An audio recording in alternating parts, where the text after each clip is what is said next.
Hello बच्चों, चलिए प्रश्न को पढ़ते हैं। इसमें दिया गया है कि सतत आवेश वितरण में रैखिक आवेश घनत्व, पृष्ठ आवेश घनत्व तथा आयतन आवेश घनत्व से क्या तात्पर्य है। इसके कारण वैद्युत क्षेत्र की तीव्रता कूलाम के नियम के प्रयोग से कैसे ज्ञात करते हैं। तो चलिए बच्चों, सबसे पहले इस प्रश्न की मूल अवधारणा देख लेते हैं। तो बच्चों, जैसे कोई भी स्थान है हमारा, मान लीजिए ये हमारा स्थान है और यहाँ पे बच्चों आवेश का वितरण एक तो विविक्त प्रकार से हो सकता है और एक सतत प्रकार से हो सकता है।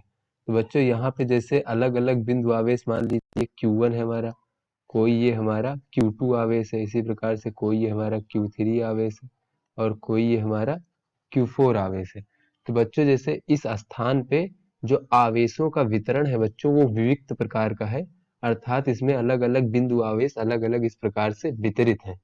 तो इसे आवेश का विविक्त वितरण कहते हैं बच्चों। और दूसरा बच्चों, किसी भी स्थान पर जैसे यही स्थान इस प्रकार से हो और यहाँ पे आवेशों का अलग अलग बिंदु आवेशों का वितरण ना हो करके संपूर्ण पृष्ठ पर अगर इस प्रकार से मान लो आवेश का वितरण हो, तो इसे बच्चों हम लोग आवेश का सतत वितरण कहते हैं। अर्थात बच्चों इसमें अलग अलग बिंदु आवेश जैसे यहाँ पर थे इस तरह ना हो करके यहाँ पे पूरे में आवेश का वितरण है, तो इसे हम लोग आवेश का सतत वितरण कहते हैं। तो बच्चों जब आवेश का सतत वितरण होता है तो ऐसे में हम लोग आवेश घनत्व को परिभाषित करते हैं। तो ऐसे मान लीजिए हमारा कोई एक पृष्ठ है, तो इस पृष्ठ का जो है आवेश घनत्व जो है उसे हम पृष्ठ आवेश घनत्व कहेंगे बच्चों। पृष्ठ आवेश घनत्व, इसे बच्चों हम लोग सिग्मा से प्रदर्शित करते हैं। तो ये सिग्मा बराबर हो जाएगा बच्चों। इसके लिए हम इस पृष्ठ पर एक कोई छोटा सा अवयव ले लेते हैं बच्चों क्षेत्रफल का। मान लीजिए ये हमारा छोटा सा क्षेत्रफल अवयव हो गया, जिसका क्षेत्रफल बच्चों डेल्टा ए मान लेते हैं। और अगर इस क्षेत्रफल में आवेश की मात्रा जो है बच्चों वो डेल्टा क्यू है, तो बच्चों जो पृष्ठ आवेश घनत्व तो सिग्मा बराबर होता है वो डेल्टा क्यू भागे डेल्टा ए होता है। ये बच्चों हमारा पृष्ठ का आवेश घनत्व होता है जब आवेश का सतत वितरण हो इस प्रकार से। तो बच्चों ये ये बच्चों सिग्मा का मान अलग अलग जगह पर अलग अलग जगहों पर अलग अलग हो सकता है, क्योंकि अलग अलग जगहों पर आवेश की मात्रा कम या अधिक हो सकती है। इसी प्रकार से बच्चों जैसे ये सतत आवेश का वितरण जो है यहाँ पे पृष्ठ में था, इसी प्रकार से ये एक रेखा में भी हो सकता है। इस प्रकार से एक रैखिक आवेश का वितरण भी हो सकता है बच्चों इस प्रकार से। तो यहाँ पर हम लोग बच्चों रैखिक आवेश घनत्व को परिभाषित करेंगे बच्चों। इसे हम लोग लैम्डा से प्रदर्शित करते हैं। तो इसके लिए बच्चों अगर हम यहाँ पे एक छोटा सा अवयव ले लें, तो यहाँ पे बच्चों चूंकि ये रैखिक फॉर्म में है तो यहाँ पे लंबाई में अर्थात छोटी लंबाई का एक अवयव अगर हम ले लें यहाँ पे, जिसकी लंबाई हम डेल्टा एल मान लेते हैं, तो यहाँ पे अगर आवेश का मान डेल्टा क्यू है इस छोटी लंबाई में, तो यहाँ पे रैखिक आवेश घनत्व लेम्डा बराबर हो जाएगा बच्चों डेल्टा क्यू भागे डेल्टा एल। तो बच्चों ये हमारा रैखिक आवेश घनत्व हो गया। इसके बाद बच्चों जो आवेश का सतत वितरण है वो किसी आयतन में भी हो सकता है। इस प्रकार से बच्चों इसके संपूर्ण आयतन में आवेश का वितरण है। तो यहाँ पे बच्चों हम लोग जो है आयतन आवेश घनत्व को परिभाषित करेंगे। जो आयतन आवेश घनत्व होता है बच्चों उसे हम रो से प्रदर्शित करते हैं। तो इसके लिए बच्चों यहाँ पर भी हम एक छोटा सा अवयव देख लेते हैं। तो यहाँ पे छोटा सा आयतन का अवयव होगा इस प्रकार से। मान लीजिए इसका आयतन बच्चों जो है डेल्टा वी छोटा सा आयतन अवयव है और इस आयतन में जो आवेश की मात्रा है वो डेल्टा क्यू है। तो बच्चों आयतन आवेश घनत्व रो बराबर डेल्टा क्यू भागे छोटा सा ये आयतन का मान डेल्टा वी हो जाएगा। आयतन आवेश घनत्व का मात्रक हो जाएगा वो हो जाएगा कूलाम प्रति मीटर की घात 3।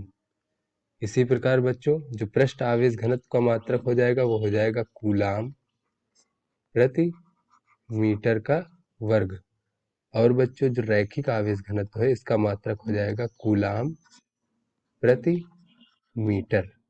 तो चलिए बच्चों इसमें ये पूछा गया है कि इस सतत आवेश के वितरण के कारण वैद्युत क्षेत्र की तीव्रता कूलाम नियम के प्रयोग से कैसे ज्ञात करते हैं? तो बच्चों, कूलाम के नियम से हम किसी बिंदु आवेश के कारण वैद्युत क्षेत्र की तीव्रता ज्ञात करते हैं। तो बच्चों, कूलाम के नियम से कोई हमारा अगर बिंदु आवेश इस प्रकार से Q है और इससे यहाँ पे R दूरी पर कोई बिंदु मान लेते हैं, ये P बिंदु है, तो यहाँ पे वैद्युत क्षेत्र की तीव्रता इस प्रकार से E बराबर 1/4 पाई एप्सिलॉन 0 Q भागे R का वर्ग और R कैप।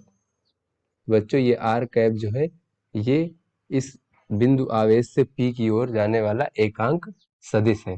तो बच्चों, इस प्रकार से हम कूलाम के नियम की सहायता से किसी बिंदु आवेश के कारण जो वैद्युत क्षेत्र की तीव्रता होती है किसी बिंदु पर, वो हम प्राप्त करते हैं। किंतु बच्चों, जो सतत आवेश का वितरण होता है, तो वहां पे कूलाम के नियम की सहायता से वैद्युत क्षेत्र की तीव्रता ज्ञात करने के लिए उस सतत आवेश के छोटे छोटे अवयवों को लेना पड़ेगा बच्चों, जिससे कि वो छोटा सा जो अवयव है वो एक बिंदु आवेश की तरह कार्य कर सके। जैसा कि बच्चों यहाँ पे जैसे एक ये छोटा सा अवयव दिया गया है, जिसका आयतन का मान बच्चों डेल्टा वी है और इसके आवेश का मान डेल्टा क्यू है।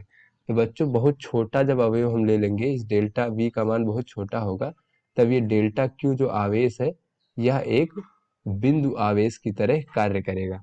तो बच्चों, जब ये बिंदु आवेश की तरह कार्य करेगा, तो इस अवयव से कोई दूर यहाँ पे एक अगर P बिंदु है, तो इस P बिंदु पर हम वैद्युत क्षेत्र की तीव्रता ज्ञात कर सकते हैं। तो बच्चों, सतत आवेश वितरण को छोटे छोटे अवयवों में विभाजित करना पड़ेगा। बच्चों, जब हम सतत आवेश वितरण को छोटे छोटे अवयवों में विभाजित कर देंगे, तो प्रत्येक अवयव एक बिंदु आवेश की तरह कार्य करेगा। तो अवयव डेल्टा वी के कारण बिंदु P पर वैद्युत क्षेत्र की तीव्रता। तो बच्चों, ये जो अवयव है हमारा, अब ये एक अवयव बिंदु आवेश की तरह कार्य करेगा, तो इसके कारण किसी भी बिंदु पर P पर हम वैद्युत क्षेत्र की तीव्रता कूलाम के नियम से निकाल सकते हैं। तो ये हो जाएगा E वेक्टर बराबर 1/4 पाई एप्सिलॉन 0। और बच्चों, ये जो आवेश का मान हो जाएगा डेल्टा क्यू बराबर बच्चों वो आवेश घनत्व गुणे उस अवयव का मान।